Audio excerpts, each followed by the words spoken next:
inshallah. Let us turn to page 205. 205.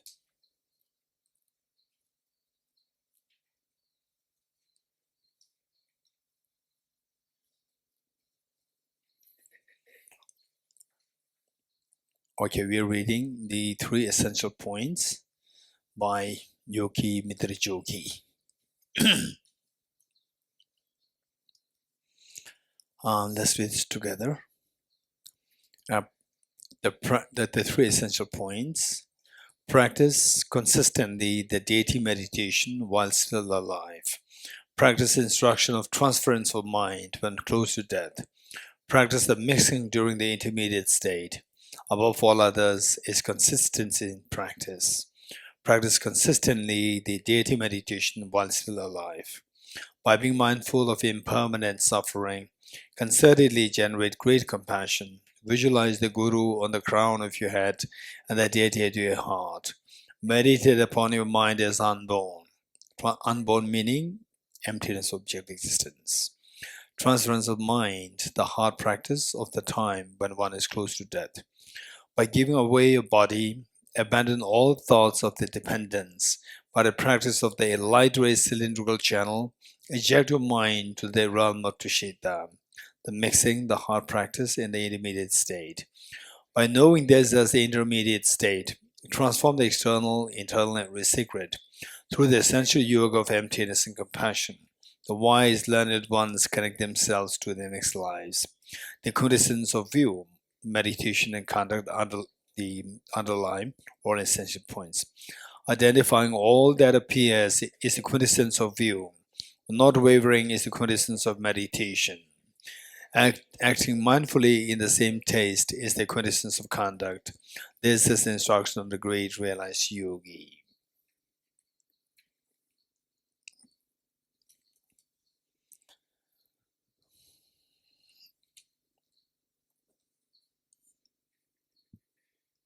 Okay. Which verse were we reading yesterday? Say it again louder. 76 done.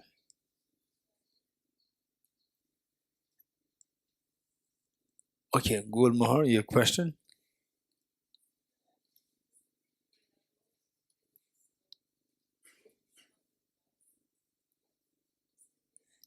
I was about to say.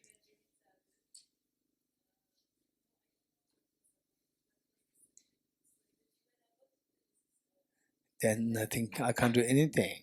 You don't remember that? I don't remember. Anyone who remembers? No, it doesn't help. No, I don't remember.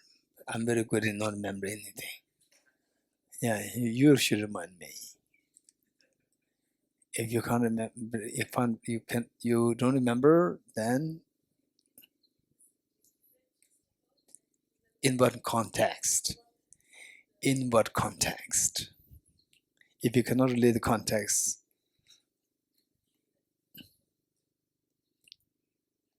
okay, don't worry. So what I have to say more than that is Arya Nagarjuna. This is better. This is way better than my stories. What is that? 76. 6 done. 77. Okay. Page number 100, verse number 77. Kate, you like the sun or without the sun? Are you sure you want to move curtain down, blind down? Up to you. Okay, and Chala, you like the light or not? You like the sun? Up to you, you decide. Some people likes to have vitamin D. Some people have a lot of vitamin they don't want.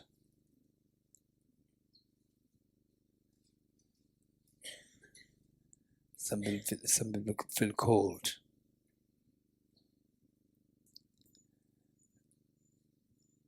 Okay, good. 77. Having generated this mind truly through continuous firm aspiration for the Buddha, having generated this mind, which is the bodhicitta, truly through continuous firm aspiration to become Buddha, and of course to actualize the Dharma and to be in the spirit, amidst the Sangha. Irreversibility shows time and again. This is an amazing message for us. Finally, what we should be doing is that seek the advice, seek the guidance of the Buddha as the ultimate teacher. And Dharma, the truth of the freedom from miseries, truth of cessation. So what are the Four Noble Truths? Truth of suffering, puja, truth of suffering, truth of causal suffering, truth of the cessation of suffering, and the truth of the path leading to the cessation. Okay, I'm sure that you all know these four. This is very important. This is very the foundation of the Buddhist teachings. Of the four truths, truth number 3 and 4. What is the truth number 3, Stefan? Truth of cessation suffering, and the fourth one, truth of the path leading to the cessation. These two things are known as the Dharma. Dharmam sharanam gacchami. When I say Dharmam sharanam gacchami means, is okay, so the Buddha is like the doctor. It's like the doctor who gives us a prescription. Don't do this, do this, commit no evils, accumulate as great wealth of virtues as possible, tame your mind. This is what the Buddha taught, like the prescriptions given to you. And with the actual prescriptions, you have to get the medicines. So the medicines, these are the Dharma. The Dharma is like the medicines. You get the medicines, that's the Dharma. So what medicines? When you are say, what is the disease, illness that we have? Ashwin, what is the illness that we have? Self-grasping ignorance, right?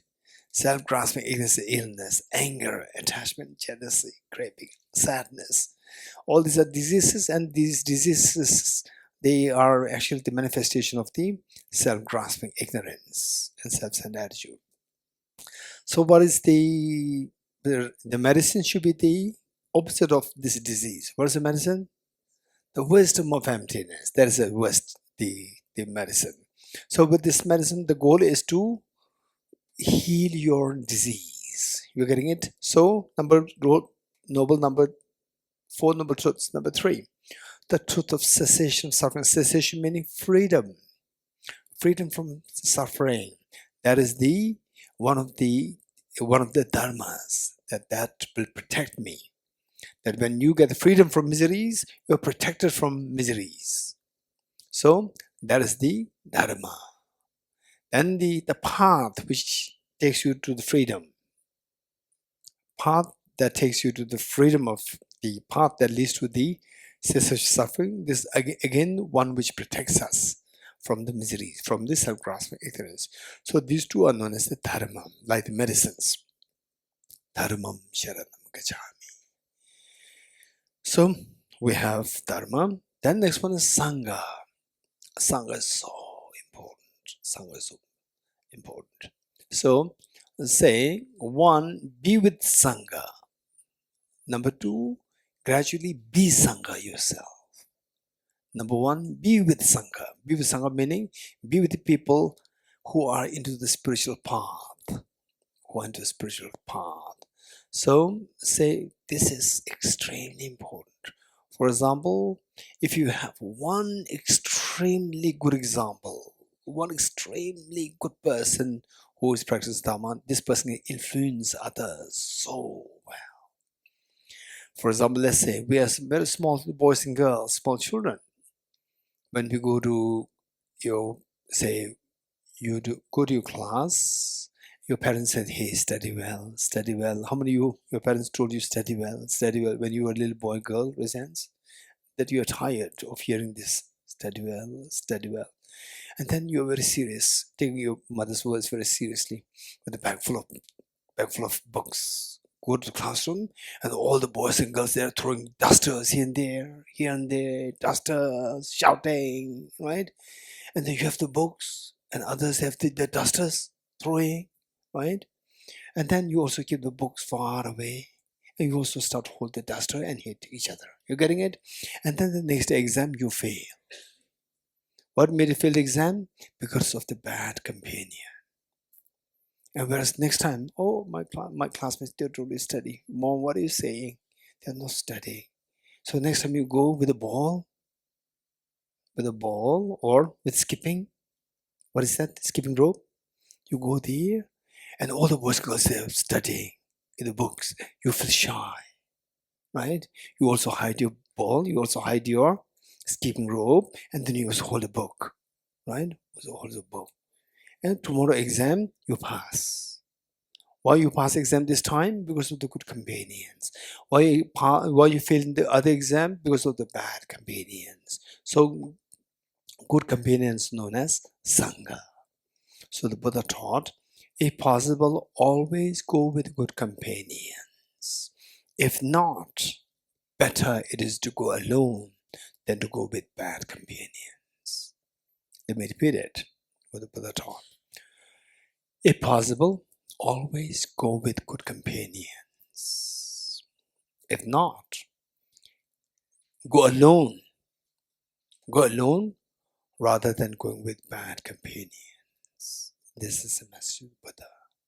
Because finally you have to attain fearlessness and infinite happiness. For that matter, you should be smart. What are the influences which are harmful to you?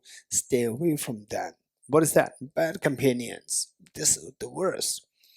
And some of my friends who are otherwise extremely gentle, nice, influencing the family very positively. Then when he is in one particular area, there he has some of the relatives, his age group relatives, and they're nice to him. At the same time, they're drinking. He also drinks. Usually he doesn't drink. He drinks and he creates problems with the family. So this is bad companion. Okay, so the point is that sometimes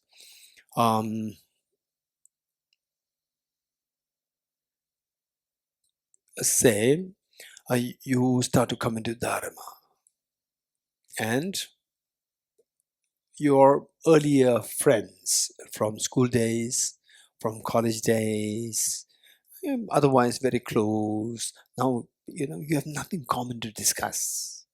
This is what you discover, right? Because you have some very meaningful points, and they have TikTok and all these things, and you're not interested in this, and they're not interested in what you're interested in. You're not interested in what they're interested in. So there's nothing common to discuss, and it's very boring for you, very suffocating for you to meet with them. And you see, it's just a waste of time.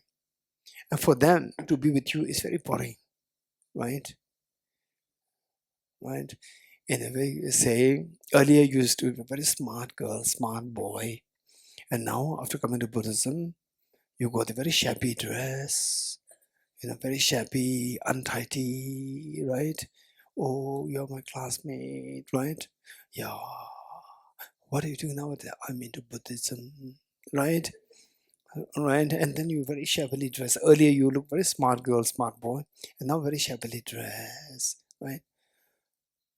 And then you are even, in a way, you are giving the impression to other people that this is Buddhism, right? Very, very dirty.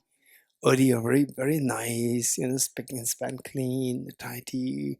Now, very gloomy, even the face going down, right? This is Buddhism, right? And then let's go for friends gathering. Oh, I have some puja to do, right? Right? Okay, so this is not Buddhism. Say that you don't change your nice dress to very shabby dress, and then sometimes what kitchen work, hands are dirty, you use your clothes like this, like this. No, what is this? Everything's internal, nothing's external. This nothing. What is this? Right? This is not Buddhism. This is not Buddhism. You're getting it? This is not Buddhism. And then gradually you also become vegetarian, right? Vegetarian. What is this now? I don't eat meat. Everything's like grass now. So what's the point? Just eat something, right? Just eat something that I'm not hungry is fine. And then your health goes down. Right? And then what vitamin, what protein, it's all grass, right? No meat now, all grass, right? And then just eat something. And then you neglect the food, you neglect your all care. So, and then you become sick, then you are hospitalized. Then people say that, do you know, they say, right? And then they see Ajahn again coming to Buddhism, right? Hey Ajahn, what are you doing now? Oh, there's something Buddhism, right? Hey Ajahn, be careful. There's one girl there who earlier was very nice. You remember our classmate? And she's in Buddhism. Go to hospital. You see there, very shabby dress, sick, right? This is what you're going to do. This is not Buddhism. You're getting it? This is not Buddhism. What is Buddhism? If you become a monk, nun, that's a different story. Otherwise, be nice, smart. Remain as smart, beautiful, smart, healthy. Be healthy. You want to become vegetarian? Amazing. Be vegetarian, make sure that you don't neglect your diet. Don't say everything's grass. Right? Don't neglect your diet. Make sure that you take B12. You're getting it? Don't miss to take the B12. And all these vitamins, multivitamin, make sure that you take this all intact. And when you become sick, make sure to go to hospital. Don't say there, puja. You're getting it? You have this problem, tuberculosis. No, I don't want to go to hospital. Puja, puja will help. Buddha will help, right? If Buddha is sitting next to you, he'll be very unhappy. What a stupid guy. Why hospital is there? Why did you go there? You're getting it?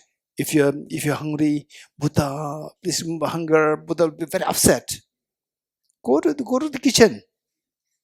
If you're hungry, go to the kitchen. You're getting it? And if there's no light, Buddha, please remove the darkness. What Buddha would remove the darkness? Light a candle, right? Buddha did not come to perform miracles. He come to teach us, give the wisdom. When you're hungry, go to kitchen. He teach how to go to kitchen. When you say go to the doctor, don't say Buddha, right? So before you become sick, learn how to take care of yourself. Be nice, clean, tidy, right? Be smart. And then people, your classmates, early classmates who are too much in indulgence, right? They come to you, they cannot say anything with you, they cannot comment on you because you look so span, so tip-top, everything's nice. They cannot comment on you. And your thing is very different. Your thing is very sophisticated. And they can see that their thing is very low. They cannot undermine you. And then there's a chance that they can gradually be even their mind can change because of you. They can even turn towards, okay, not just TikTok, Instagram, Facebook, so forth. Instead of that, something meaningful. You read something meaningful, like medicine, not necessarily Buddhism.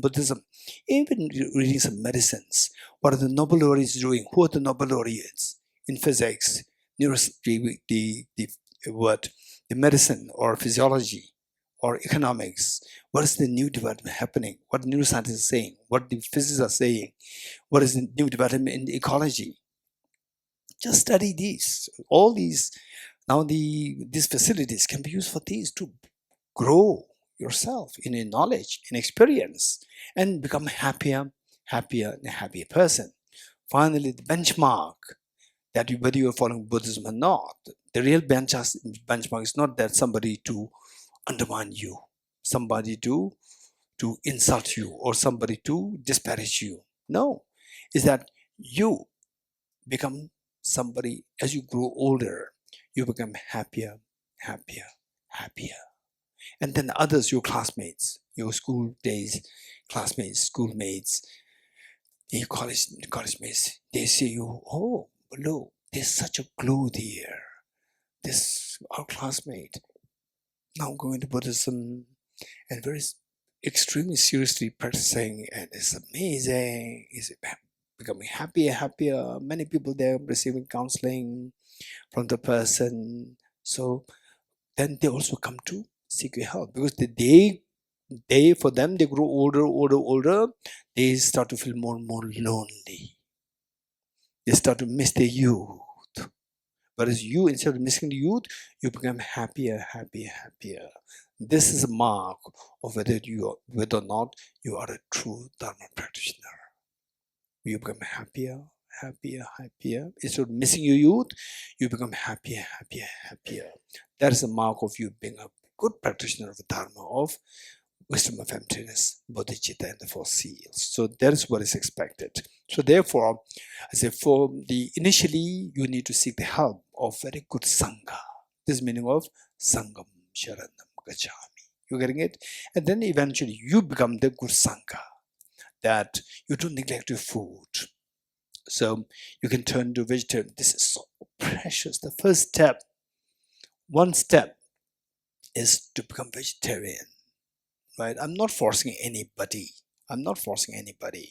But I would highly, highly, highly recommend that gradually turn towards vegetarianism, because we are talking about compassion. We are talking about bodhicitta. And bodhicitta, the first action that we can take, for sure, and that which will help us every day to grow in your spirit of compassion, is being vegetarian, and effortlessly, even without thinking. The fact that you have already taken the step to be vegetarian, even while sleeping, you're vegetarian, which means that your compassion seed is constantly being activated, even without you putting any effort. So we have to take some steps. So while, if you do turn towards become vegetarian, then of course you need to take care of your diet. Make sure that there's a balanced diet. The vitamins, protein, carbohydrate, minerals, and then some people, and then of course the fats meaning the healthy fats, not the harmful fats. All these things we need to maintain a healthy diet, and make sure that B12, which otherwise you usually get from the meat. So B12, these supplements, good B12 supplements and multivitamins, these should not be missed. And then of course a little bit of physical exercise. If somebody's really doing good exercise, well, good. If not, at least do some little exercise, like making prostrations and so forth. For me, I cannot really do too much exercise. But for me, for example, like here Thosamling, where's the place? From there, climbing up the steps, this is so good. Right, you've seen that? And then Tushya is amazing, from the main temple to the residence, right?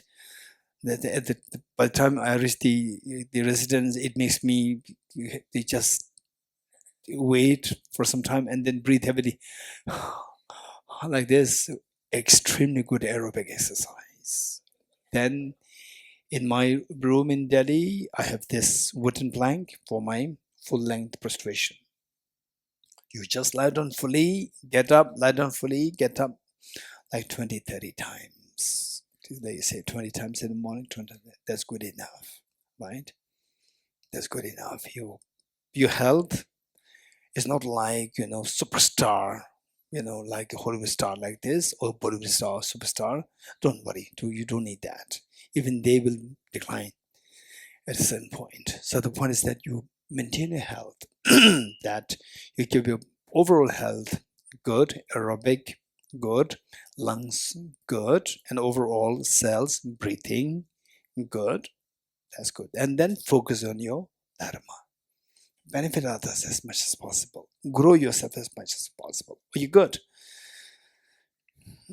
So it says, having generated. So now this like a summary advice given here.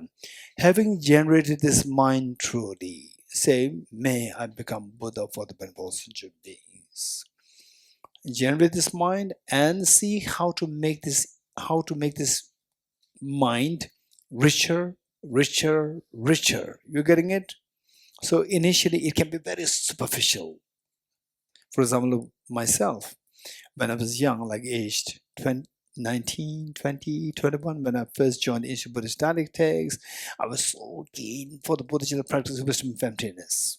Although my class to do Bodhicitta and the wisdom and emptiness, another 8-9 years in the future. The Bodhicitta another 3 years in the future. But on my own, I study and try to practice. And with the Bodhicitta, last part, Bodhicitta, may I become Buddha for the benefit of all sentient beings. And then, no, it does not resonate with my real thinking, except for this person. You know, may I become Buddha for the benefit of all sentient, except for this person, this one person in my life, very complicated one, except for this person, right? And, oh, then, so there, my learning was so meager. And gradually keep learning more, learn more. Then it's not about the citta. If I said, may I become Buddha for the benefit of all sentient beings except for this person, it's not about the citta, right? Then gradually you worked hard, study more, reflect more, worked hard. And then even this person who is very complicated later on, think of the person, it makes you feel so sympathetic. And this person, but more particularly this person deserves a compassion, because nobody loves this person, because this person is very nasty to say everybody dislikes this person deserves compassion. Then your compassion grows. Okay, so this is how we do, having generated this mind truly. Number one, then your reliance on Buddha, Dharma and Sangha. Reliance on the Buddha, by relying on the Buddha, that that all the teachings which are harmful to your mental state, harmful to the sentient beings, stay away from those teachings, and stay away from those, say, the teachers or whatever, whoever started those religions which are harmful to the sentient beings and to yourself. Just stay away from them, because you have taken refuge in Buddha. Dharma, taking refuge in the Dharma, always ground your, whatever you do, ground everything on compassion, because Buddha's teaching is grounded on compassion. Then Sangha, I'll always go with good companions. Good companions who will, what is good companion? Good companion, those companions, association with your virtues keep increasing. But good, bad companions, association with your virtues decline. This bad companion. You getting it? This is so obvious. You just check it. Simply because, oh, this is so close to me, since my childhood we are friends. By association with that person, if your virtues decline, you become more and more angry and so forth. This bad companion, stay away from this. And later on, but don't show anger towards that person. Later on, we should grow. Don't forget it. In the fence, keep growing. Don't remain a sapling. In the fence, keep growing. Grow to the extent that the other person who degenerates you, that person can receive inspiration from you, that you can change this person. You're getting it? It's not that you cut off from this person completely. Cut off when you're weak. Make yourself strong. When you become strong, then be with that person, so that instead of you being changed, the person will be changed by you. So this is what we should be doing. Okay, good. Having generated this mind truly through continuous firm aspiration for the Buddha, Dharma and Sangha, then what happens? Then gradually this bodhicitta can become so real, so alive. You just feel like crying. Then anytime, not just superficially, anytime you see your compassion growing. So there, then may I become Buddha for the benefit. This is the only way by which I can best be benefit all sentient beings. Only by becoming Buddha. By becoming Buddha, so I have to help this person there, I have to help this person there. When I go to help this person is left unattended. So how many beings, innumerable beings are there? I could not reach out to all because you are not a Buddha. If you become Buddha, just as you can give full attention to one person, you can equally give full attention to everybody only when you become a Buddha. Therefore, I should become a Buddha. Okay. So this desire to become Buddha, then it takes you to the Gate, the first Gate, right? And then who was that person who asked that? When the bodhicitta will become stable? Yes. So Gate, yes, I remember. So Gate, and then within the Gate, which is part of accumulation, this has three levels: small, middle, and the great. When you do the great level, then you will not relapse, not stable. But we talked about irreversibility, shows time and again. Irreversibility. Irreversibility means here that although you are not going to relapse, you are irreversible. But this irreversible mentioned here is very profound one. This is not just that you don't relapse anymore. This irreversibility is where you get so many obvious indications that your bodhicitta is extremely stable. You get so many obvious signs, indications. For example, like in dreams, extremely the sacred, holy, auspicious dreams continuously, and that say in some cases the irreversibility are described as where we are prone to be affected by the germs, COVID-19 and so forth. We are prone to be affected.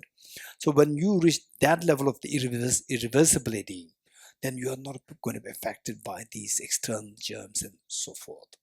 So you become physically, you become extremely healthy, and then mental, of course, there are many indications that come to you that your body has become very stable. This is known as the irreversibility. Signs meaning indications of irreversibility. And for the indication of irreversibility, it says that the bodhisattvas, they are of three levels. The bodhisattva with the what do you call it? Okay. No. The bodhisattva, let's say that bodhisattva with the okay, let's in loose sense, let's say a bodhisattva with less intelligence. Bodhisattva with what is there is the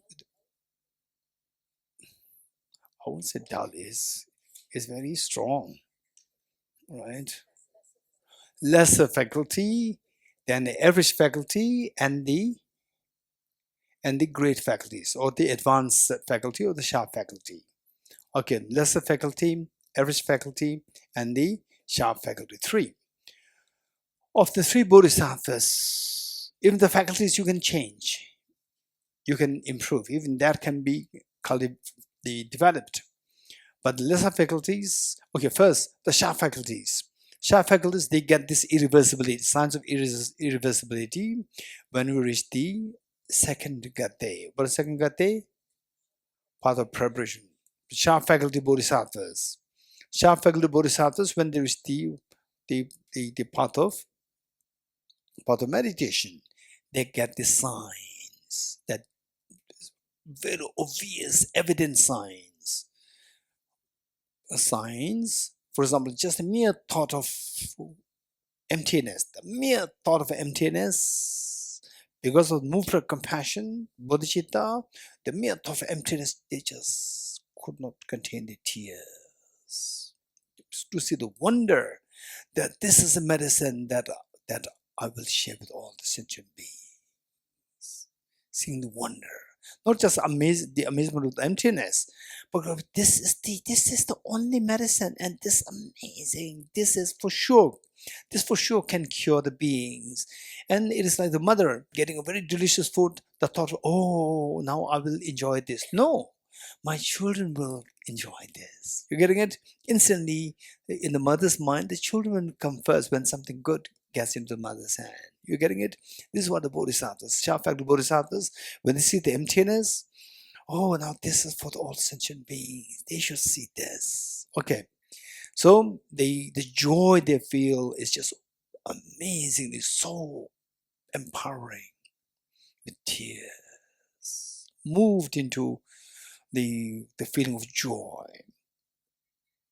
Okay, so this is the Shafak Bodhisattvas at the level of the path of meditation, second gate. Then the average faculty Bodhisattvas, they attain these irreversibility signs when there is the Paragate, path of seeing, Paragate. Then the least faculty Bodhisattvas, the ones with the least faculty, so there they attain the irreversibility signs when there is the 8th Bhumi in the Parasangate. 8 Bhumi, 10 divisions, we call the 10 Bhumis. Of these, when there is the 8th Bhumi, then they attain this state of irreversibility. Okay, good. So this is like a summary for us. Okay, this is what I have to first, and I have to generate Bodhicitta as soon as possible. Then engage in the three jewels, and then with the practice of 6 perfections, 10 perfections, I should attain the irreversibility, the Bodhisattva's irreversible signs, shows times again. Okay. Now from 78 down are the 10 Bhumis. 10 Bhumis. 10 Bodhisattva grounds. Okay. Now it's pretty quick. So first we need a little bit of background information. And that is that the 10 Bhumis, on what level, on what basis the 10 Bhumis are classified, 10 Bhumis are set, is on the basis of the Bodhisattva's practices. They are, Bodhisattva practices can broadly be classified into 2 sets. One is the 6 perfections, and second is the 4 perfections. 6 perfections and 4 perfections making 10 perfections. So 10 perfections and 10 Bhumis. You see that? Some correlation? What are the 6 perfections? First, okay, anyone?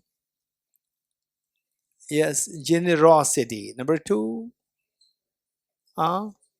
ethical discipline. Number 3, patience. Number 4, joyous effort, enthusiasm or perseverance. Same. Number 4, joyous effort or perseverance or the enthusiasm. Okay. Number 5, meditative concentration, something. Meditative concentration. And number 6, wisdom. Good. These are 6 perfections. Then the next set of 4. Okay. 1, skillfulness, aspirational prayers. Number 2, power. Number 3, primordial wisdom. Number 4. Very good. Okay. With respect to these 10 perfections, how I explained to you, is there any question? Is there any question that comes to you right now? How I explained the 10 perfections, set of 6 and set of 4? Anyone? Yes, this is Shamala.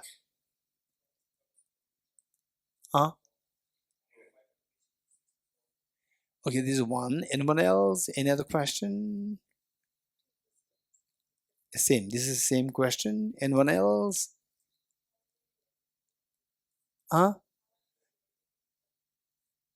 Okay, that will come. I'm saying this, how I explain the 10 perfections. Say 2 sets, 6 perfections, 4 perfections. Any questions related to this? Yes. Okay, that will come, don't worry. Anyone else?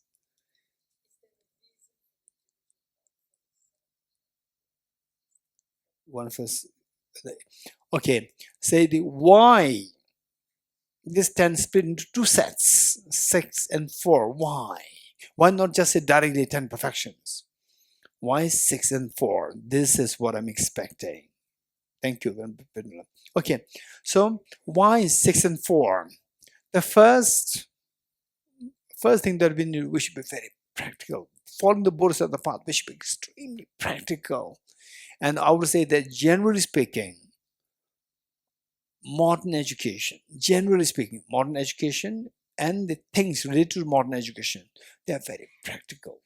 Generally speaking, sometimes they can, they can go wrong, but otherwise very practical. For example, in the aeroplanes, the air hostesses or the stewards, they will give the instructions, right?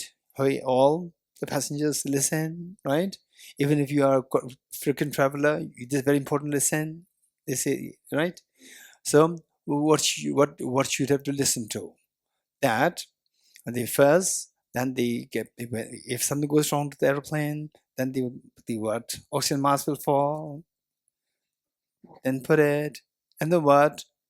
And then for the small dependents, small children, if they're there, first make sure that you put on the mask, and then you help the others. This instruction given, you remember? So likewise, first you have to develop yourself. You're getting it? Then think of helping others. You're getting it? You're getting it? Okay, this is very practical. So 10 perfections split into two groups, set of 6 and set of 4. Set of 6 to cultivate yourself, to grow yourself. First, grow yourself. You have to grow. And then the next set of 4 to help others to grow. Next set of 4 is to help others to grow. Okay. The first 6 is to grow yourself, and the next set is to help others to grow. For example, like skillfulness. You require a lot of skill.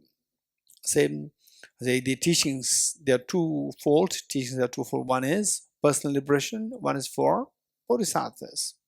For the personal liberation, skillfulness is not really taught, not emphasized, because it's all about yourself. About yourself, you don't really require so much skills. Whereas form, they say, which require more skills to deal with yourself or deal with your family, 5, 6 people. Family is very complicated because there are selfish people there. There are 5 people, 5 different interests that come. So you have to make sure that these 5, they don't fight. You require a lot of skill. So managing 5 is more easier, or managing an institution is more easy? Managing a school with 1,000 students, which is easier? Thousands is more. In the family, do you have a rule, family rule? In a family, is there a family rule where all the member, a child is born, you are given a rule, right? This rule, if because you are born, you have to follow this rule, right? Right? You are given a rule. No, in the family you don't require this rule. Why? Because the family is run on the rule is the compassion, love and affection. That is the what makes the family run smoothly, supposed to be, right? Supposed to be, right? The love and affection governs the constitution which rules the family. Then as it becomes bigger, don't say that, oh, we are one family. Be very practical, create rules. You're getting it? When 1,000, 2,000 people, or even 50 people, you have to have rules. Without the rules, it will not work. You're getting, don't say that, oh, we are following the Mahayana teaching. We are all in the same boat, Mahayana teaching. Our family is run by love. We also are governed by affection. No, be very practical, right? So therefore, there should be, at least when somebody comes, then there should be, at least a piece of paper should be there. Rule, this is the rule. You getting it? Say, you come to Thosamling, right? Then what is that? Mobile's not allowed. You're getting it? Right? These are the rules, right? And what? Non-refundable, right? right? So the point is that rules should be there. If the rules are not there, right, for the family, why no rules?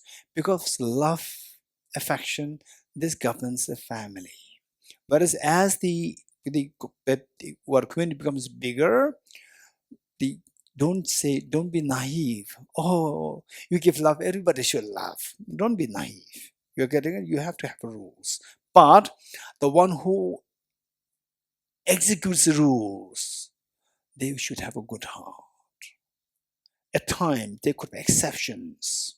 Some people could be going through severe problems because of which they cannot comply with the rules. So there should be the rule to make rules flexible. You're getting it? There should be another rule to make the earlier rule a little flexible. But it's not applicable to all people, only to some rare cases. So this is what the Buddha did. Amazing. Buddha say whenever situation in the community, the Sangha where there's some problems happen, okay, now all the monks, all the nuns, you see this problem as such, now from today onwards, this is the rule, Buddha create the rule. And then the next time another situation arises where this rule is not applicable, the Buddha said, you are exempted. You're getting it? Because according to this rule is for such people, but you are not in this you are not qualified in this situation. You require special attention. So therefore, you are exempted from this rule. So what is initially forbidden, then exempted later. What is initially exempted, forbidden later. This is amazing, so practical. There's no, oh, these are all cardinal rules. No, Buddha is extremely practical, all out of compassion. So what I'm saying is that rules should be there, but the person who implements the rule must have the heart, good heart, good heart. Okay. So a 6 plus 4. No, 1 skillfulness, 4. Then skillfulness, aspiration prayers means that, like what the Madhavji asked yesterday, that say there's some people people, beings, animals, insects who we can help directly, who we can actually help. Some we cannot help directly, indirectly. Some for example, like what's happening in, say, Ukraine, Russia, we can't do anything, right? But we know something's happening, we pray. And some we have even no clue what's happening around, even the underground. Everywhere in the world, underground is operating. Very scary. We have no idea what's going there and how many people are in the hands suffering. We pray for them. We have no idea, but think of them. Usually, even these say, only when it comes to news, oh, there's this thing, kidnapped, oh, then you can pray. But otherwise, you have no clue what's going around. Then that will come to light in your mind only when you think. You become more broad in the understanding, bigger picture of the world, what is happening surface, what is happening down. So with this, then the bodhisattvas think of what is happening down, not visible at all on the surface. So there are so many underground things happening, which are extremely scary. So many people are suffering. And pray that the victims, they be freed. The perpetrators, they get some sanity, so that they don't have to start new negative karmas, to open the whole chapter of miseries for themselves in the future. So pray for them. So this is what we can do, like the aspiration prayers, which means that on a large scale. So we even don't know 8 billion human beings. What about the trillion of the creatures on planet Earth? We have no idea. So these we include them in the form of the prayers. We cannot reach out them to directly.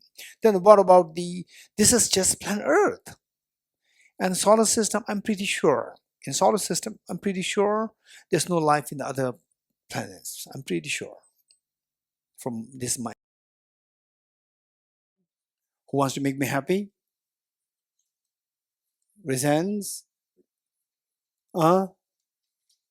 Tell me, what does it mean by irreversibility in this context?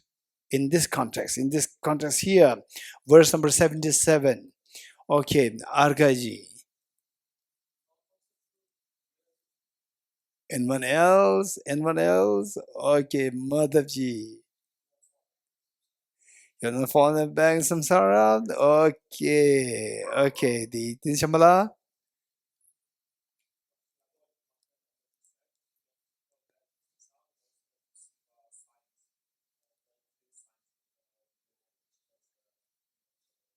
Good. Ashwin?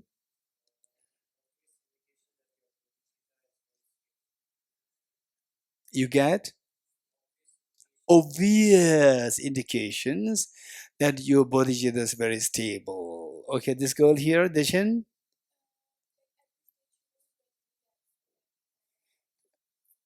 This already said by some people, right? Okay. So you remember what I said before? Say in the context of what I Ching said, right? When is it the case? When is it that your bodhicitta will not relapse? So we said the middle of the path of accumulation, right? This is what we said since long time ago. But I said, so in a way, this is irreversible. This is meaning irreversible. But irreversibility here is very different. You're getting it? You're in the first case, you are irreversible, but the obvious signs and indications are not there. You're getting it? But when you reach certain point, the irreversibility is seen with obvious signs, with very evident signs. Signs meaning indications, obvious signs. For example, like let's say that the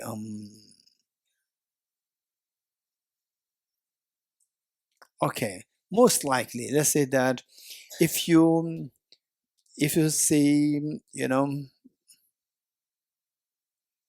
okay, let's say that if you see a monk with so many security guards, and all the security guards people, they're so respectful, you know, and they're not just respectful, but even to the ordinary people, they're so nice, right? Most likely you can infer that that must be VVIP. That VVIP is none other than His Holiness the Dalai Lama. You're getting it? Whereas usually say the VVIP, then even the entourage people, they also have this little bit of, they are, you know, inflated, puffed with the air. I'm somebody, right? Hey, get out, like this attitude. But His Holiness entourage is very different. If His Holiness sees that one security guard pushes one person in order to make way for His Holiness, His Holiness will be very sad. His Holiness will on the spot tell you, don't do this. Don't push somebody. You're getting this as His love and affection. You will feel this. There are obvious indications that there's full of compassion within His Holiness. Okay. So what we said is that obvious signs, evident signs, they're too numerous, consistent and numerous signs.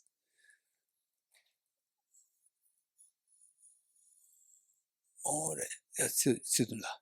Ni aja konsules konsuya tishla. Ah, marsudishile. Okay. So now reading. Okay, so the question is that is it related to the wisdom of emptiness, seeing emptiness directly, non-directly, and so forth? This is the point, is that who attains this irreversible mentioned here first? Sharp faculty bodhisattvas. When do they attain this? When do they attain this irreversible signs? Path of preparation. Path of preparation, do you see emptiness directly? You don't see them. You're getting it? So therefore, I told you since a few days ago that when these complex questions come, don't just think that in a complex form. Try to break them down into pieces, right? Okay, who attains the irreversible sign first? The first. the sharp faculty of Bodhisattva. So when? Part of meditation, part of preparation. Part of preparation, do they see emptiness directly? No. So it becomes very easy. You're getting it? Now when they say, when does it happen this at the second phase? Who? The average faculty bodhisattvas, they attain the irreversibility signs when they reach the path of seeing. Path of seeing, do you see emptiness directly? Yes. You're getting it? Yes.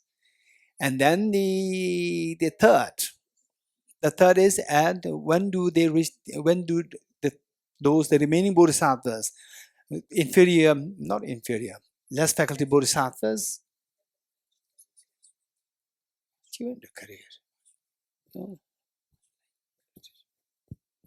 okay, the third one attains irreversibility when? Eighth Bhumi of the path of meditation. Eighth Bhumi. You're getting it? Eighth Bhumi, do you see emptiness directly? Yes. You're getting it? So this is how we break down and it becomes easy. Okay. Now let's read the text. 78 is the first Bhumi. First Bhumi who attains expertise in what? The practice of the perfection of generosity. Don't say generosity. Perfection, generosity. Generosity and perfection, generosity, there's a difference there. You're getting it? Perfection, generosity. Okay, 78, that's the first Bhumi. And now we see that each of these Bhumis, their labels or their names will come out. 78, the first Bhumi. Through the ground of darkness all relinquished, darkness of ignorance relinquished, and the ground of brightness of the wisdom firmly seized. It is ascertained right at this point, therefore it is designated the thoroughly joyous. So first Bhumi is known as thoroughly joyous, Rabdugawa in Tibetan, Rabdugavesa. So thoroughly joyous because you see emptiness directly. It is like a veil lifted from your mind. And if you say, how many of you notice that? Some video clips there, the small children, they cannot see, they don't have the vision, the visual, blind. And then they were put in the glasses, right? And they start to see things. Then what's the expression? Dawa? Very happy, right? First they were reluctant to move it. It's very uncomfortable. The moment the parents forcefully put it on, the glasses on, and then see things, right? They're so happy, they start to smile. You're getting it? This, when they see emptiness directly, then they feel so joyous, thoroughly joyous. Not they, each one of us, right? I don't know who's going to feel this first. Clear? You first? Likely, very likely. Okay, so when you don't think of somebody else, okay, this is what I should become. Okay, thoroughly joyous. Okay, so it says that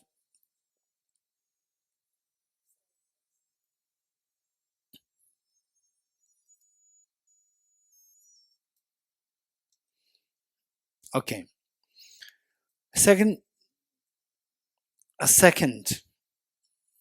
The second one is expertise in profession of ethics. 79. Second Bhumi.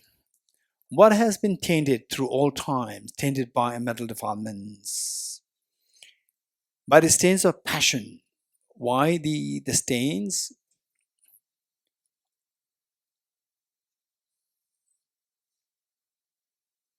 Why these stains? Okay, by the stains of the passion, anger, and so forth. With these, we commit so much negativities. By the stains of passion, and so forth, and is pure now. Is now pure. They are removed. Without stains, this is called immaculate. So pure, immaculate. Number 3, the third Bhumi. What expertise in the perfection of patience. Once afflictions web pulls back meaning retreats, afflictions pulls back, stainless wisdom brightly shines. This dispels all boundless darkness and thus is luminous. When you attend this third Bhumi, it says that you have the experience of what you're seeing, things as so luminous, so clear. For example, like say when you're happy, when you look around, you see things so beautiful. When you're very sad, everything looks so gloomy. You agree? You agree? Yes. So this is how when you attend the third Bhumi, then even the perceptions they change, they start to be so luminous. 81. The fourth Bhumi. The fourth Bhumi is gain expertise in what? Perfection of enthusiasm or the joyous effort. 81. It always gleams with light so pure and is engulfed by wisdom's shine, with all bustle being fully dropped. Bustle meaning, okay, all the bustle being dropped, hence the Bhumi is held to be the radiant. Radiant. Then next is Samadhi. 82. Or the meditative concentration. 82. The Bhumi number 5. It triumphs in sciences. This Bhumi, where the Buddhists have reached this Bhumi, it triumphs in science, sports and arts and crafts. The full variety of Samadhi's range with the meditative concentration. And also the early word, triumphs, should be applied to the third line. It also triumphs over the afflictions very hard to otherwise master. Thus, it is considered unconquerable, meaning that when you reach this Bhumi, the fifth Bhumi, where your meditative concentration is so stable, and the negativities cannot conquer you, so therefore you become unconquerable. Next, the wisdom. Sixth Bhumi, verse number 83. The three kinds of enlightenment, meaning enlightenment of the Shravakas, enlightenment of the Pradik Buddhas, and enlightenment of the Bodhisattva, the Mahayana practitioners. There are three kinds of enlightenment, the gathering of all that is excellent, arising, ceasing, and end, meaning that arising, ceasing, these two phenomena, we see that they are empty of true existence. This Bhumi is held to be the close approach. Close approach meaning that because that you have gained expertise in what perfection?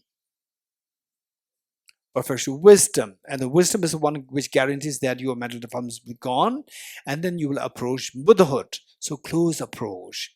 Because of this expertise in the wisdom of emptiness, you get a close approach to the Buddhahood. 84. Bhumi number 7. Since it is ever playing with the web of light that is configured in a circle, meaning that this Bodhisattva, the Bhumi number 7, while so configured in a circle, meaning that this is more like the poetic, where in the Buddha's realm, the very sophisticated conventional truths, conventional realities are there. They see all these things. Meanwhile, they seeing the ultimate truth is extremely powerful. That is configured in a circle and has crossed samsara's swampy pond. Self-grasping samsara's swampy pond. This is labeled the gone afar. Okay, so I'd like to share a little bit more detail with this Bhumi. What is this Bhumi? Which Bhumi? Bhumi number 7. So here, it is said that you follow the Bodhisattva path, the minor path, Bodhisattva path. Then the path that you follow and the path that the Shravakas, Pratikas follow, these two paths, they say the you following the minor path overrides. You following the minor path override the path followed by the Shravakas, Pratik Buddhas, because your path is way more sophisticated.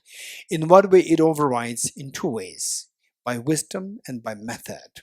So by method, when do you override the path of the lower vehicles? Is when you generate the bodhicitta. When you first generate bodhicitta, you think of all the sentient beings, whereas the Shravakas and Pratik Buddhas, they think of only themselves. So with the aspiration, with this merit, or with the method side and the wisdom side, method side, when you generate the first part of the accumulation, you override the path of the lower vehicles. Whereas with the wisdom, But the wisdom, not only that the Bodhisattvas have the wisdom to see emptiness directly, even the Shravakas and Pratik Buddhas, they also have the wisdom to see emptiness directly. So therefore, wisdom-wise, quite similar. Now, it is said that when you reach the seventh Bhumi, when you follow the Bodhisattva path, when you reach the seventh Bhumi, at that point, you not only override the Shravakas and Pratik Buddhas through by means of the method, but you also override them. Override meaning? What is meant by override? Further, override, supersede, or in other words, anyone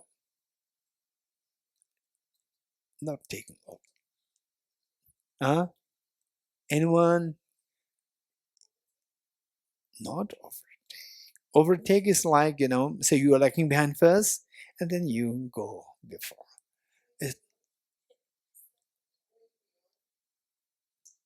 It is close to going beyond. Anyone else? No, both sides have realization, but it means override, supersede. No. Anyone? Yes, smart girl. Okay, surpass. What does it mean by surpass? Now she made things easy for us. What does it mean by surpass? That's an easier word. Anyone? What does it mean by, hey, this is Sharabla, Britisher. Hey, what's the meaning of surpass?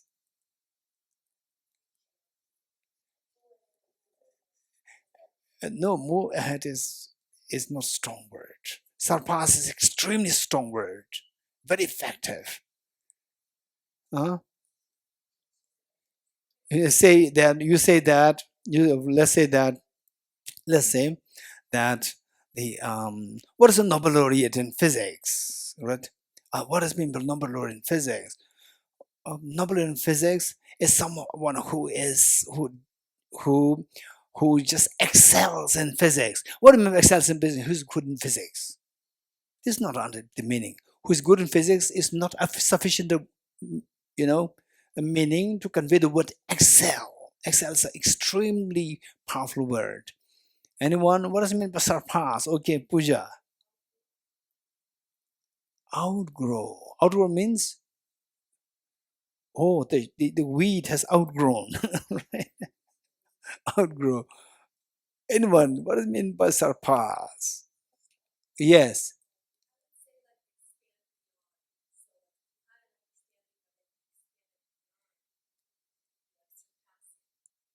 Which country you're from?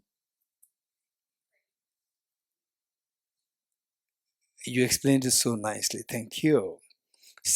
You should say it is good. Okay, it grows. And then when you say it expands beyond, right? It expands beyond. So the surpass, right? Excels. So with the wisdom, well, both sides. But what do you think that the bodhisattvas with the wisdom, they see emptiness directly? Sherpas and Pratik Buddhas, they also see emptiness directly. What's the difference? What makes you think that the bodhisattvas' wisdom, they excel? Both see emptiness directly, right? Seeing emptiness directly itself is excelling. Yes, Madhavji.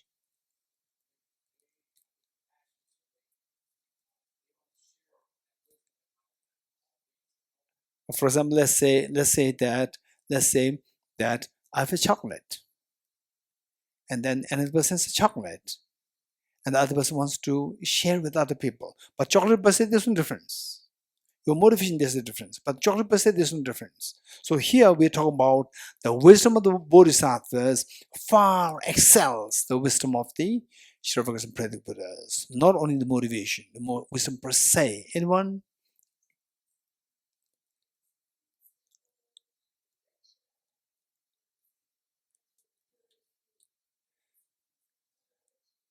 But the wisdom of emptiness, there's nothing to see from the bird because it's only the one taste.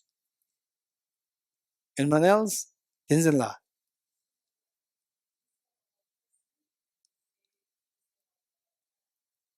Okay, selflessness of person and selflessness of phenomena, right? They both see both. Okay, Rimbila.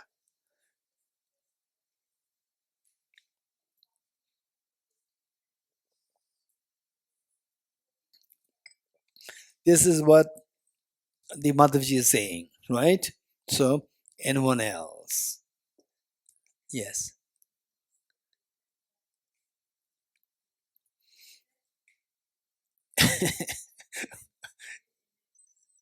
Okay, I'd like to ask this girl. Hey, what do you think? Both see emptiness directly.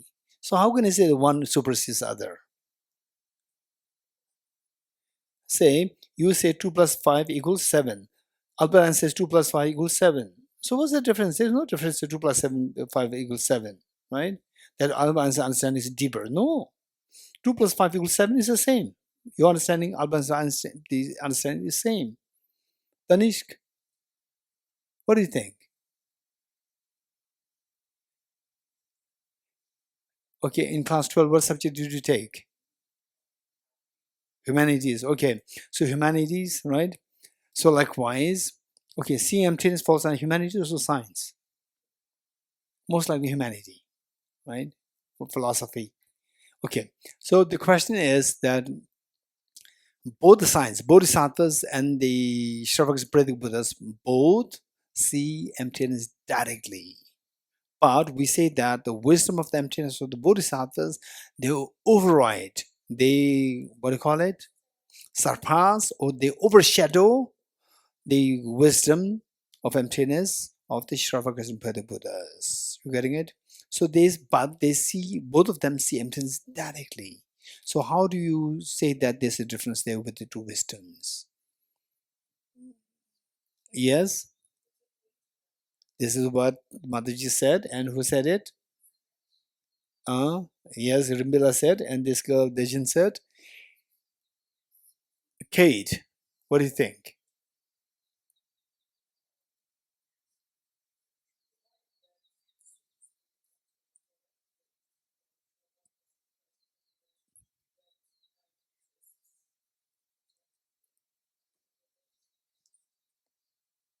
So, and seeing emptiness directly means there's no room for objectivity in any way, directly, indirectly, it's totally free. Okay, let me give an example. Okay, Ashwin,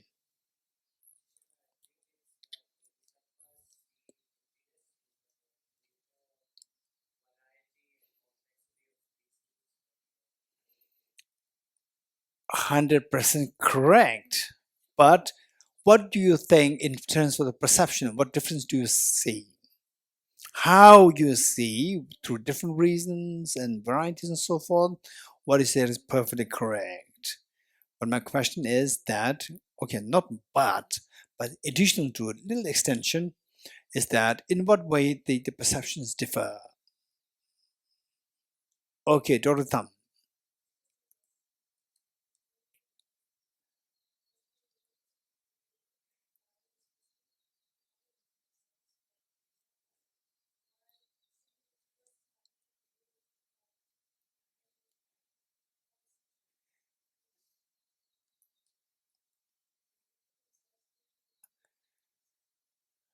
Okay, so basically, I would fully agree with what Dr. Thumb said. I fully agree with you. Yes, that's true. Then Chamba?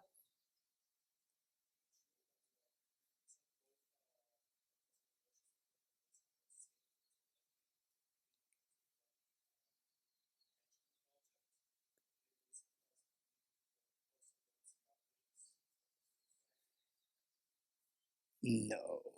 So appearance and apprehension is more related to the related to the self-grasping ignorance or the misperceptions. Okay, Argaji.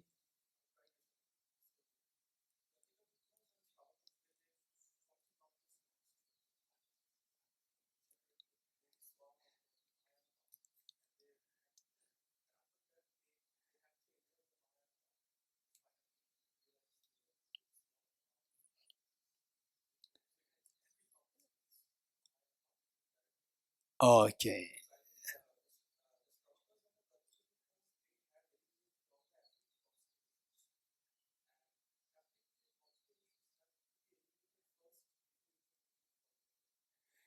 Okay, so Argaji brought a very important point. Say, while both the sides see emptiness directly, but one wisdom of emptiness, which it helps to eliminate only the afflictive obscurations, and the other is so powerful, not only to remove the afflictive obscuration, but also remove the cognitive obscurations. So this is an amazing statement made. I fully agree with you. But the thing is that in what way there is effect, the post meditation effect, the, within the meditation session, what difference do you see? Okay, let me be very quick now here. Okay, say,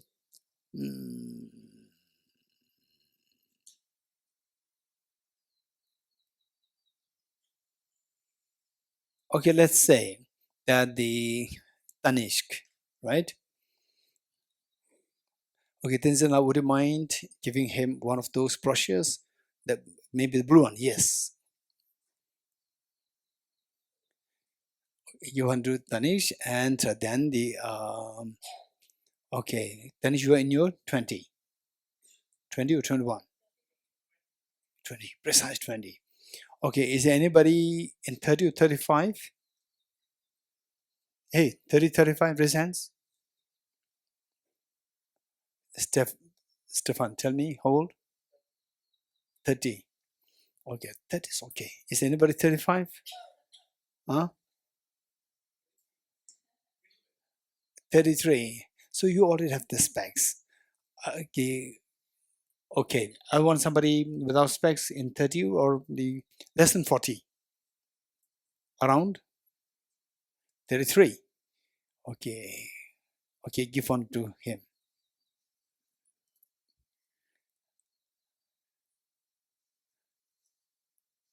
Okay, now all of us don't think that, oh, they are treated special. No, just this is the I'm giving an example. Say all three of us are looking at the same pamphlet, same leaflet. Philip, don't look at me. Look at the flyer. Then you should look at the flyer. Okay, we're all looking at the same flyer, right? And we're all seeing the flyer directly or indirectly. All three of us, we are seeing this directly. And tell me, and we all three, we don't use the eyeglasses. And who do you think sees the picture of His Holiness the Dalai Lama? And that picture move clearly. Tanishk, Philip, or me?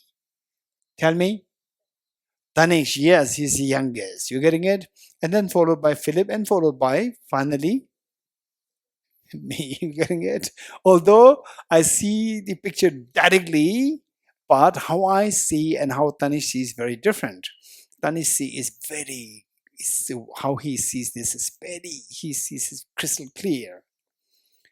And yet he has no clue how I'm seeing this. He has no clue. You're getting it? So I pretend as though like I'm seeing also clearly as he's seeing. You're getting it? So what I'm saying is that although we see the same thing directly, but within the direct perception, there's a difference in the clarity. You're getting it? Within that, there's a, and what makes the perception differ in the clarity of the perception?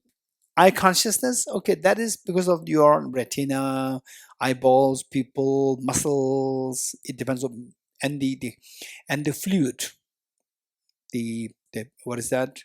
I don't know what do you call it, doctors? The fluid inside your eyeballs. Okay, the fluid. Even that fluid, the younger ones, they are clear. As you get older, even the fluid becomes more murky. So it affects your perception. So likewise, when you see emptiness directly, what sees the emptiness directly? Your eye consciousness, your mental consciousness?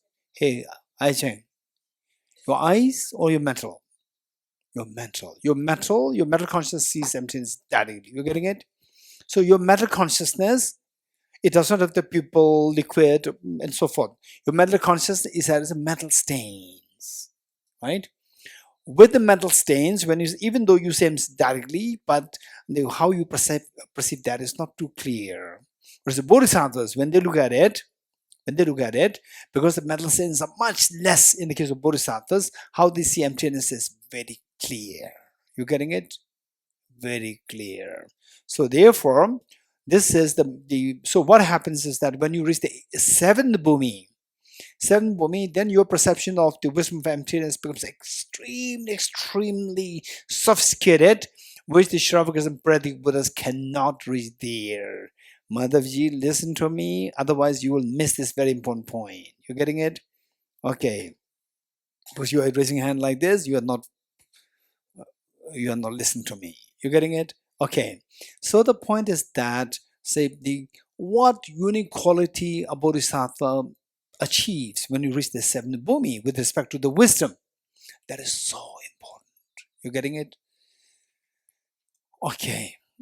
We did this exercise already before. We'll do it once more. Bigger, upright, listen, right? You have to do the exercise. You have to give me the answer. All of us, you have to give me the answer, right? It's a mathematical problem, which we did before. We did before? We did before, yes? Becca, remember? We'll do it again. You give an answer only when I ask you what is the answer. Till that point, do everything mentally. You getting it? Again. 2 plus 3 plus 1 plus 2 plus 1 minus 2 plus 1. What's the answer? Becca, what's the answer? 8. Not sure. Okay, let's do it again. Okay, do it again. 2 plus 2. What's the answer? Becca, 4. Okay, good. So let's say you got answer 8, right? Let's say we got answer 8. 8. Okay. Now let's do it again. Same thing. You tell me the answer only when I ask you. Till that point, everything to be done mentally. Okay. 2 plus 2 plus 3 minus 1 plus 2 plus 3 minus 1 plus 2 plus 2 minus 1 plus 2 plus 2 plus 2 minus 1 plus 2 minus 1 minus 2 minus 3 minus 1. What's the answer?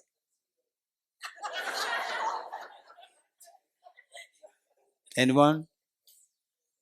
Okay. Tell me why. Ajahn is serious. Tell me why you cannot give the answer in second case. Because your mind is working slow, because I'm saying fast. Both are correct. Yes, Dawa? Dawa's answer is that because I said it fast. And Aicheng, because of that experience, she knows that otherwise he will be unhappy. So better say my mind works slow. Okay, good. Now with this mind, what I've been saying is that how fast is your mind working? Not so fast, very slow, right? And what is that? Is it like what is that? Is it like the physics derivation or numbers? 2, 3, 2, 3, 1, 2, 3. Simple numbers. Even with the simple numbers, our mind works so slow. You're getting it? What about if it is all about emptiness, impermanence, so forth? Switch like this. Impossible. Your mind will get stuck. You're getting it? Now the bodhisattvas, particularly seven Bhumi bodhisattva, what happens is that they say, okay, I'll tell you one example. Say the who is the fastest person on the planet Earth today? Usain Bolt. Usain Bolt or Usain Bolt? Usain Bolt. Okay, Usain Bolt. Okay, let's say that he runs, and this is let's say that this is mark 100 meters. Just finish this 100 meters. From there on, 100 meters, right? So, which is more difficult? Run at the same speed, run, how he did it. He did it and he became the world record holder, right? Now the second option that I'm giving is that you run at the same speed, but you have to stop here. Don't run, don't cross more than this. Don't cross more than this. Usain Bolt, he crossed more than this, right? 100 meters, he ran more. Why does he have to run more? You know, he's just given, by running more, he will not get any extra score. Why he ran more? He has to just run 500, save the energy to run the remaining meters. Why he ran more? Why? Huh? Huh? So let's say he ran 115 meters, right? 115 meters. Then he should run 120 meters, inertia. Why 115, not 120? So why? Okay, this kid.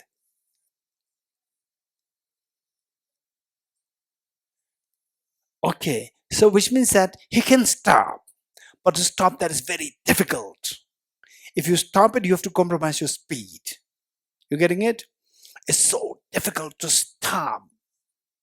You getting it? Stop with that speed. It's so difficult to stop. So whereas, which is more difficult? To run and stop at that, or to see emptiness directly and stop at that?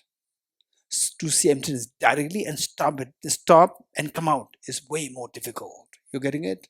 So the Bodhisattva, the seven Bhumi, there, what happens is that, say, what is the duration of this snap? Huh? 1 second. Anyone else?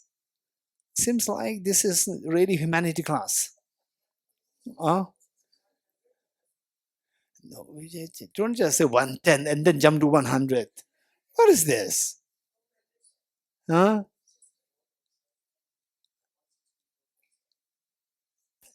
1/60th. One, not actually, like this is known as, okay, let's put it like this. So what is said is that 1/60th, 1 divided by 60th of a snap duration, that is said to be around, if we're not wrong, around 13 milliseconds. 13 milliseconds. Not even one second split into 1,000. 13 milliseconds. Only 13 milliseconds. Within this 13 milliseconds, the bodhisattvas, like the Shravakas Pradik Buddhas, they enter into emptiness directly. Then for them to come out of the emptiness, it is like the Usain Bolt, right?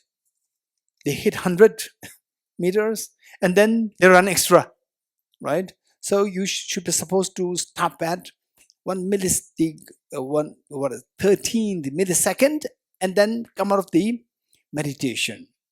And they have to run more. They cannot stop at that point because of the, Stefan, what he said is the inertia, the momentum. Because of the flow of the momentum, you cannot stop it. Bodhisattvas, 7 Bhumi Bodhisattva, they were so trained that just 13th of a millisecond, they get into the wisdom emptiness, they come out of the wisdom emptiness. Directly, they come out. With the conceptual mind, conceptual wisdom emptiness is way easier. But with the direct realization, the momentum that you build is so heavy that to come out of this is very difficult. But the bodhisattvas to train in this, because of this, they surpass, they supersede.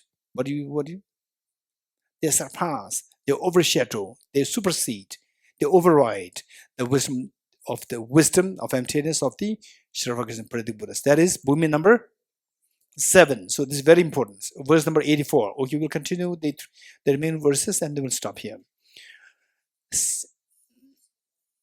Yes. Yes, of course.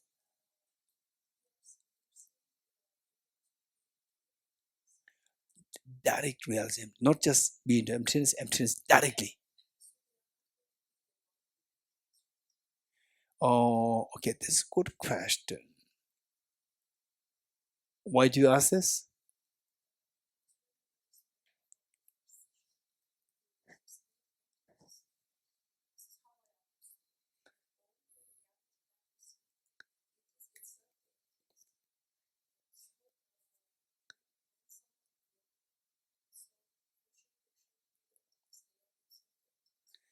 Okay, this is a good point raised. Thank you. So let's say when you see emptiness directly, the mind which sees emptiness and the emptiness is the object, are these two become the two become one or not? Huh? They become one or not?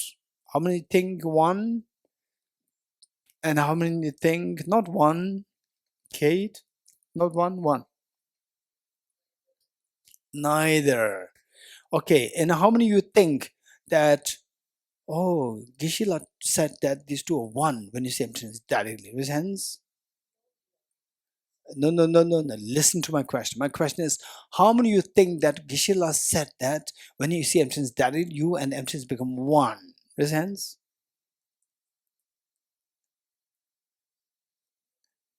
I did not say this.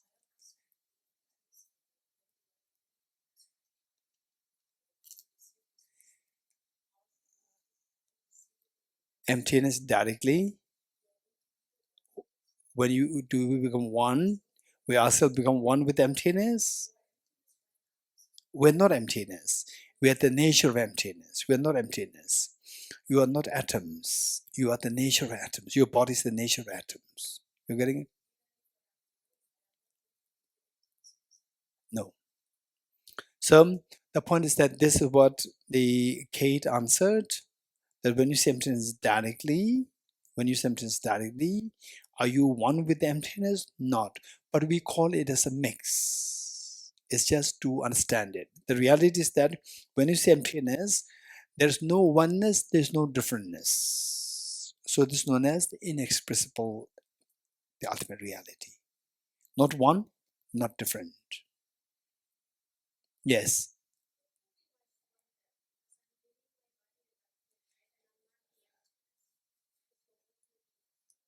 No, you don't leave your body.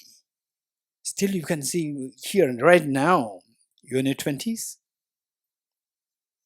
27. Say you're 27, you made an emptiness. If you say emptiness directly, we are watching you, and for you, you go into ultimate analysis. You are into the ultimate analysis, you say emptiness directly, you're getting it? But we're all watching you. Watching you, you're not leaving your body.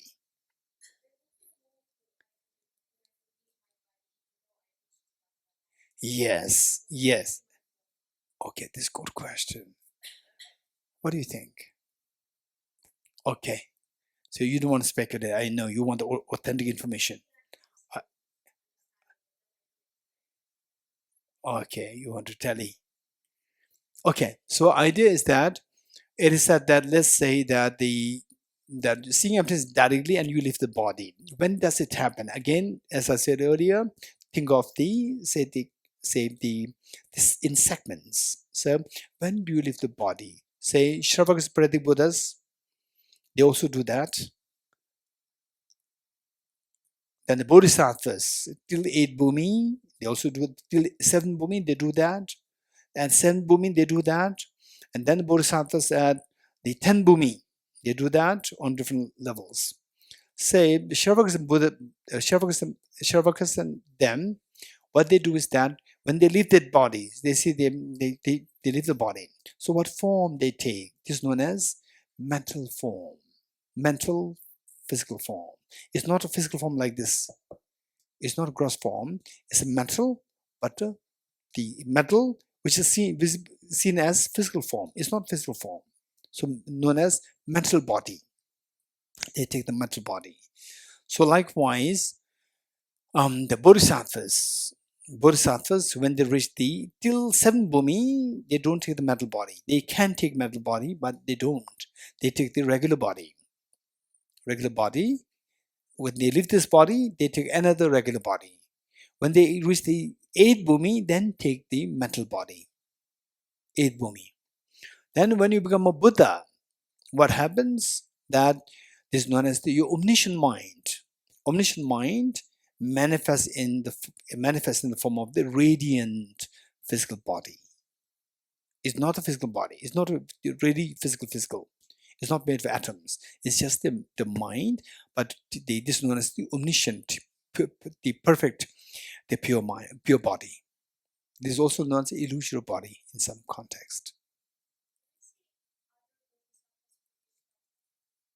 You.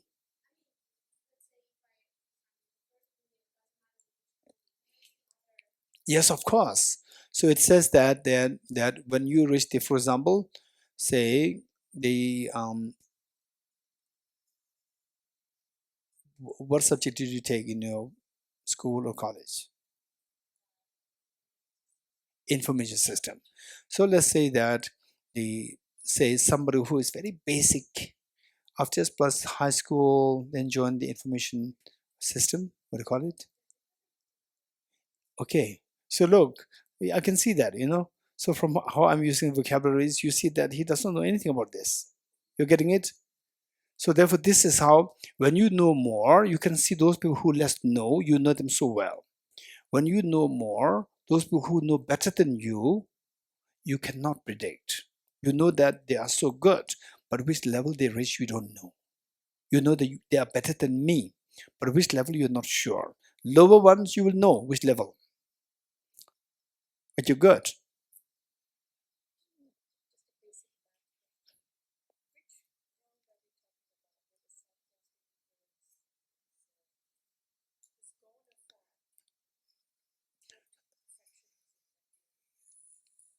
The 7, it is the skillfulness. So this is this is your job. I already said it. Correlate the 10 perfections with the 10 Bhumis. Your job. Correlate. Don't ask me. No, I said 10 perfections, 10 Bhumis. Correlate. Your job. Don't ask me. What's number 1? Which perfection? Number 7? Which perfection? Don't ask me. You do it. Right? Okay.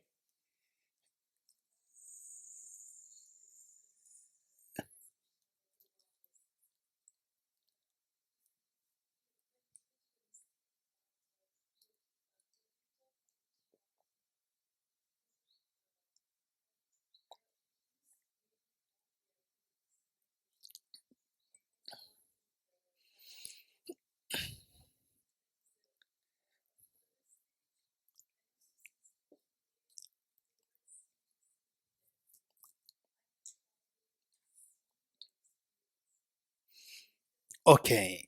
The one thing that I'll be very firm with, very firm, this is my keyword, firm with, is that don't mix up the traditions. You getting it? Don't mix up the traditions, particularly, for example, for example, in Buddhist philosophy, which emphasizes so much on the empirical reality, what you can actually experience, what is actually even the ordinary people can experience, right? Not that you have to reach a very high level and they know, they know it, but how do you know they know it? I don't know. Not like this. Buddhist philosophy is very much based on the empirical understanding. You got again, don't mix this with the some traditions where you have to believe. For example, how do you know that somebody become one with that? How do you know that? I don't know. They said it, So this you have to believe. You have to believe in. So there are different traditions. Don't mix the traditions up in the beginning. First, keep the traditions separate. You can learn. There's no harm in learning different traditions. Learn all these traditions well, and make sure that you understand A as A. Don't mix A as B. Why? I learned that the letter has a, like what is that?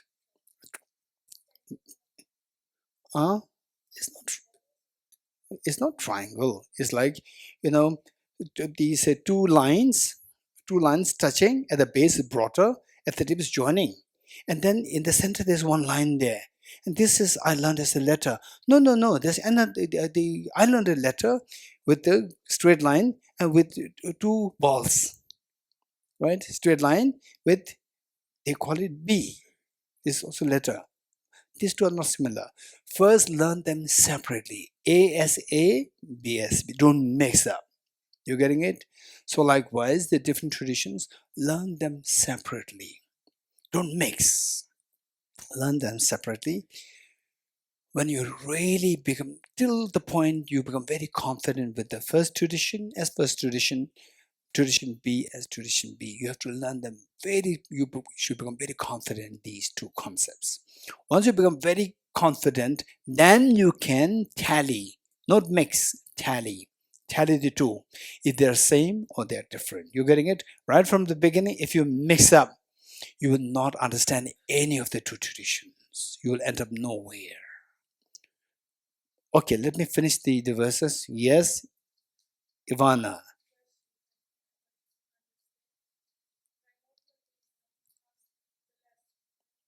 Yes, yes. Number 6.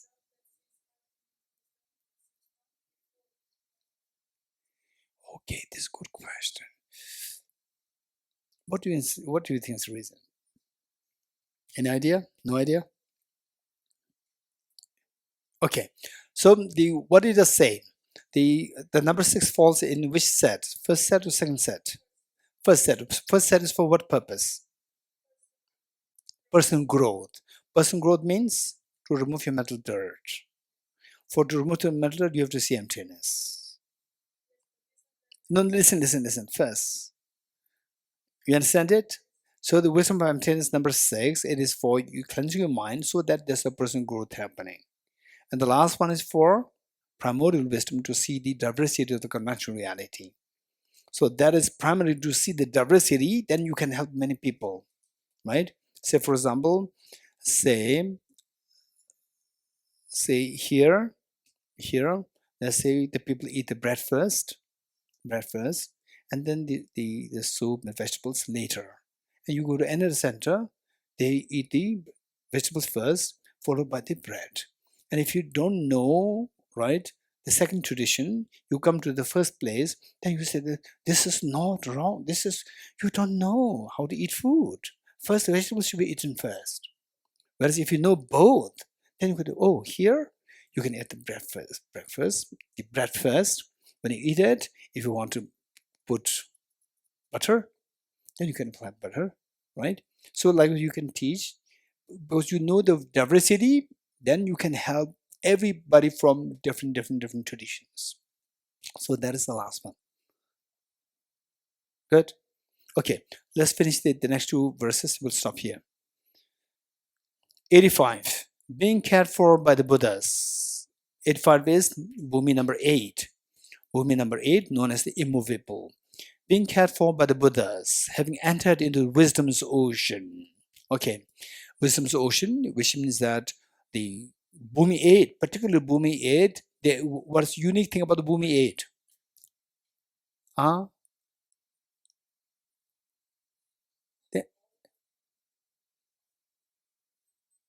Then you become Buddha at the 8 Bhumi. This is the last tradition. You know, this is the last tradition. 8 Bhumi, you're a Buddha. You remove the corner obscurations. Okay, so what Tenzila said is correct in ways that 8 Bhumi, you eradicate the afflictive obscurations and you attain nirvana. And you start to eradicate the afflictive obscuration. You start to eradicate, oh yes, you start to eradicate the cognitive obscurations. Afflictive you removed, you are a arahat at that point. Okay. So 8 Bhumi, being without effort and spontaneous, mean that your entry into the wisdom of emptiness, direct realization of emptiness, is without effort and spontaneous. But the host of Maras, the Maras cannot really conquer you, cannot move you, cannot distract you. But host of the Maras, it is known as immovable body Maras. Number 86, Bhumi number 9, excellent insight. Since these yogins have completed or perfected the discourses, the teaching dharma, meaning that they are so good in teaching which require some skills known as the four discriminatory the skills are required. They have this, and they become so good at giving teachings. This Bhumi, the Dharma, in all awareness, discriminating perfectly. This is the label. And the skill you require to be able to give teachings well is known as the all awareness, discriminating perfectly. And there are four of them. This Bhumi is called the excellent insight. Excellent insight, where the understanding of emptiness is so good that you can teach them very clearly. Number 87, verse number 87, 10 Bhumi, the last one. 10 Bhumi is known as the cloud of Dharma. So the kaya meaning the physical form of this 10 Bhumi, kaya physical form of this Bhumi, with this wisdom's nature, which is stainless, equal to the sky. Okay, so there, equal to the sky meaning that the wisdom is one we can see all the varieties of emptiness, all the varieties of the true truths. Conventional ultimate truth, they can see as the varieties of the conventional ultimate truth as vast as equal to the sky. Holds the Dharma of the Buddhas, from it the cloud of the Dharma form. So it says that the kaya, sometimes 10 Bhumi is referred to as the Buddha Bhumi, sometimes mentioned like this. But why referred to as Buddha Bhumi is because that this 10 Bhumi, the Bodhisattva is extremely sophisticated, highly developed, that the people like us, we think that these are the Buddhas. Actually, they are not Buddhas. They are seen like Buddhas, but the Buddhas are Buddhas. The Buddha is the infinite. Okay, that is the cloud of the Dharma forms. Next, 88. 88 is when you become a Buddha. After 10 Bhumis, then you become a Buddha. And then we stop here. The abode of the Buddha Dhammas fully bears the fruit of practice. When you abode the Buddha Dhamma, meaning the Buddha Dharma, this is a better translation would be instead of Dharma, that is Buddha's qualities. Because Buddha Dhamma, it relates to the instant we get the impression that it's like the Dharmam Charam Gacchami. Qualities. Okay. Fully bears, about the Buddha qualities, fully bears the fruit of the practice. Fruit of the practice which we did during the Gade para samgate. Till that point, you put effort. Now the fruit is given rise to when you attend the attend the Bodhisvaha, Buddhahood. This fundamental change of state from the sentient being to the Buddha is called the Dharmakaya. Okay, we stop here. Yes.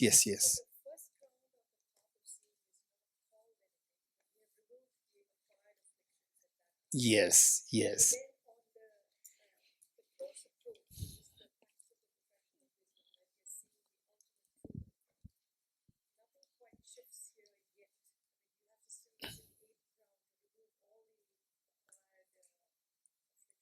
Acquired afflictions or afflictive obscurations?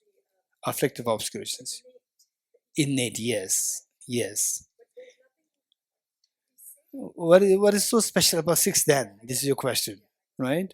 What is so special about 6 if there's nothing really? Okay, so expertise in wisdom. So this expertise in wisdom is because that the fifth Bhumi, you get the expertise in the samadhi. So now the samadhi has become very strong. Samadhi meaning meditative concentration has become very strong. So then you apply this meditative concentration on the wisdom, emptiness. Till that point, say, even though your meditation, the samadhi is so good, the moment you use it on the wisdom is so profound that it shakes. Even though the car is so good, when it drives so fast, then it becomes shaky like this. Likewise, even though samadhi is so good for breathing and so forth, your stomach is so stable. The moment it is used to see emptiness, then it becomes shaky. Samadhi, the purpose is to stability, but the stability is lost when you go into the wisdom. So when you use the samadhi, focus on the emptiness, still you can retain the stability. That is something unique, so powerful. So that happens at the 6th Bhumi. Okay. Deyata Om Gate Paragate Parasam gate bodhi swatyata om gate gate paragate parasam gate bodhi swatyata om gate gate paragate parasam gate bodhi swaha